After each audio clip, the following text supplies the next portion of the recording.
ED की ओर से झारखंड के सीएम को समन जारी किए जाने के बाद बुधवार शाम मुख्यमंत्री आवास में यूपीए के विधायकों की बैठक हुई। इसमें मुख्यमंत्री हेमंत सोरेन ने ईडी की ओर से भेजे गए समन की जानकारी दी। इसके बाद ईडी के खिलाफ सड़क से सदन तक आंदोलन करने का निर्णय लिया गया।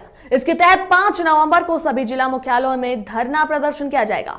बैठक के बाद मीडिया से बातचीत में झामुमो विधायक सुदीव्य कुमार सोनू ने कहा कि 3 नवंबर को मुख्यमंत्री छत्तीसगढ़ में आयोजित आदिवासी नृत्य महोत्सव में शामिल होंगे। पहले से उनका कार्यक्रम तय है। इस मामले में मुख्यमंत्री विधि विशेषज्ञों से राय भी लेंगे। इधर प्रदेश कांग्रेस के अध्यक्ष राजेश ठाकुर ने गुरुवार को ईडी के समक्ष हाजिर नहीं होंगे। ठाकुर ने ईडी की कार्यशैली पर सवाल उठाते हुए कहा कि जब एक राज्य के मुख्यमंत्री को बुलाया जा रहा है तो पहले मुख्यमंत्री से ईडी के अधिकारियों को पूछना चाहिए था कि किस दिन उन्हें आने में सहूलियत होगी। ठाकुर ने कहा कि मुख्यमंत्री ईडी के समक्ष हाजिर होंगे और पूरा सहयोग करेंगे। वहीं मंत्री मिथिलेश ठाकुर ने कहा कि मुख्यमंत्री कोई कठपुतली नहीं कि ईडी बुलाए और तुरंत हाजिर हो जाए।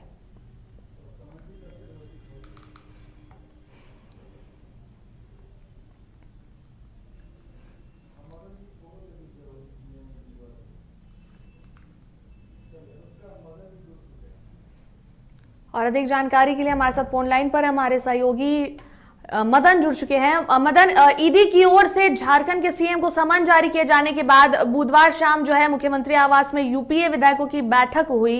इसमें मुख्यमंत्री हेमंत सोरेन ने ईडी की ओर से भेजे गए समन की जानकारी दी है। क्या कुछ फिलहाल और अपडेट आ रही है इसे लेकर? देखिए, बिल्कुल जिस तरह से ईडी की ओर से मुख्यमंत्री हेमंत सोरेन को समन भेजा गया, उसके बाद झारखंड में सियासी सरगर्मी काफी बढ़ गई। आरोप प्रत्यारोप के दौर भी जारी हुए और इसी बीच मुख्यमंत्री हेमंत सोरेन ने यूपीए विधायक दल की बैठक बुलाई, जिसमें कि महत्वपूर्ण विषयों पर चर्चा हुए। और सबसे महत्वपूर्ण ये है कि 15 दिनों के कार्यक्रम मुख्यमंत्री के जारी कर दिए गए, यानी कि 15 नवम्बर तक के कार्यक्रम जारी कर दिए गए। और इसी बीच सूचना एवं जनसंपर्क विभाग के द्वारा 2 महत्वपूर्ण कार्यक्रम घोषित किए गए, जिसमें कि 10 नवंबर को कैबिनेट की बैठक और 11 नवंबर को विशेष सत्र बुलाया गया। तो इसमें जिस तरह से पिछले दिनों आपने देखा कि कैबिनेट के माध्यम से ओबीसी को 27% आरक्षण और 1932 आधारित स्थानीय नीति लागू करने की बात की गई थी, तो उसको अब मूर्त रूप देने के लिए एक विशेष सत्र बुलाया गया है। हालांकि बीजेपी ने इस पर सवाल जरूर खड़ा किया है और ये पूछा है कि जब जब सरकार संकट में होती है तभी उन्हें मैनिफेस्टो की बातें याद आती है। वहीं महत्वपूर्ण ये है कि ईडी की ओर से आज 11:30 बजे उन्हें पेश करने के लिए होने के लिए कहा गया है। लेकिन जिस तरह से बैठक हुई और उसके बाद विधायक सामने आए, मीडिया से बातचीत हुई, तो उन्होंने साफ तौर पर इनकार किया है कि मुख्यमंत्री को समन भेजा गया है। तो मुख्यमंत्री कोई कठपुतली नहीं कि ईडी के द्वारा बुलाया जाए और तुरंत पहुंच जाए। विधि विशेषज्ञों से सलाह लेने के बाद जो भी उचित होगा उस तरह के काम किए जाएंगे। तो आज इंतजार करना होगा कि मुख्यमंत्री हेमंत सोरेन ईडी के समक्ष पेश होते हैं और या फिर और वक्त लेते हैं या अपने अधिवक्ता के माध्यम से अपनी बातों को फिलहाल पहुंचाते हैं। धन्यवाद मदन तमाम जानकारियों के लिए।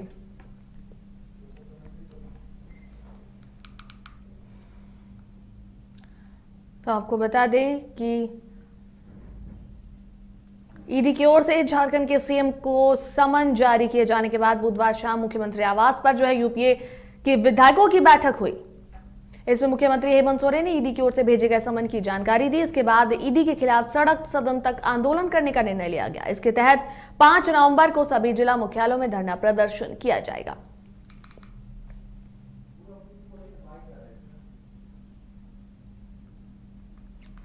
वही बैठक के बाद मीडिया से बातचीत में झामुमो विधायक सुदीव्य कुमार सोनू ने कहा कि 3 नवंबर को मुख्यमंत्री छत्तीसगढ़ में आयोजित आदिवासी नृत्य महोत्सव में शामिल होंगे। पहले से उनका कार्यक्रम जो है वो तय है। इस मामले में मुख्यमंत्री विधि विशेषज्ञों से राय भी लेंगे। इधर प्रदेश कांग्रेस के अध्यक्ष राजेश ठाकुर ने गुरुवार को ईडी के समक्ष हाजिर नहीं होंगे।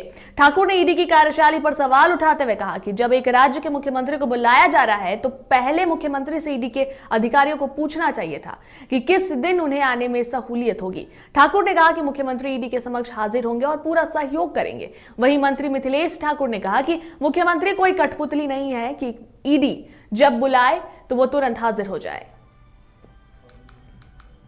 बैठक थी वो 11 तारीख के विशेष सत्र को लेकर थी और सरकार आपके द्वारा जो कार्यक्रम है उसको लेकर थी। दूसरा हल्की सी चर्चा ये भी हुई, जिस तरीके से ईडी ने समन भेजा है तो समन भेजने का आधार क्या है क्या नहीं है उस पर चर्चा हुई है। अब वो तो ईडी आपको बताएंगे अपने प्रेस ब्रीफिंग में कि किस आधार पर उन्होंने समन भेजा है। और दूसरा कि मुख्यमंत्री जी जाएंगे कि नहीं जाएंगे ये वापस आपको पीआरडी बताएगा, उनके शेड्यूल से पता चल जाएगा। पर आप सहमति है, कांग्रेस की सहमति होगी? मैं एक बात नहीं समझता हूँ कि संविधान आप लोग भी जानते हैं, संविधान हम लोग भी जानते हैं, जब कैबिनेट में कुछ निर्णय लिया जाता है तो उस निर्णय में कैबिनेट के सहयोगी दल भी जो मंत्री के रूप में उपस्थित रहते हैं उनका भी निर्णय होता है।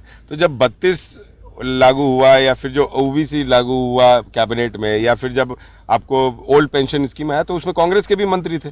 जब कांग्रेस के मंत्री ने वहाँ पे सहयोग किया तो फिर हाउस में क्यों नहीं सहयोग होगा। और मैं तो फिर बोल रहा हूँ कि जब वहाँ से पास होता है तो हाउस में निश्चित तौर पर पास कराना जो रूलिंग पार्टी है उसकी जिम्मेवारी बनती है। विधायक है हमारे मुखिया को समन करने के लिए, तो वो उन तर्क में तो फिर जो पिछली सरकार है उसकी मुखिया को भी समन जारी करना चाहिए। और अगर ईडी समन नहीं जारी करती है पुराने सरकार के मुखिया के लिए तो हम साफ समझेंगे ये एक बायस ट्रीटमेंट है। नॉन भाजपा नॉन बीजेपी सरकार को गिराने के लिए ये इनका लोटस ऑपरेशन चालू हो गया है फिर से। देखिए काफ़ी चीज़ें जो कहा जा रहा है कि 1932 का हमें लॉलीपॉप थमा दिया गया है, शायद ये सभी चीज़ों को हमें आम जनता को भी मतलब साफ करने की ज़रूरत है। जो मन ग्रहण कहानी सब बनाई जा रही है तो इसीलिए मुझे लगता है ये जो स्पेशल सेशन बुलाया जा रहा है इसमें काफ़ी कुछ क्लियर हो जाएगा, चाहे वो 1932 के लिए हो या ओबीसी आरक्षण के लिए हो। आज यूपीए के विधायक दल की बैठक हुई, झारखंड की वर्तमान राजनीतिक परिस्थिति पर गहन चिंतन और विचार हुआ और एक राजनीतिक दल ने, एक गठबंधन ने भाजपा के इन कुत्सित नीतियों का विरोध करने का निर्णय किया। हम लोग पूरी शक्ति के साथ राजनीतिक तौर तरीकों से भारतीय जनता पार्टी के इस षड्यंत्रकारी चेहरे को जनता के बीच उजागर करेंगे और जनता की अदालत तक हम इन बातों को ले जाएंगे कि झारखंडियों के हित में काम करने वाली सरकार को किस तरीके से अस्थिर करने का प्रयास किया जा रहा है और निश्चित रूप से जनता की अदालत में हमें न्याय मिलेगा।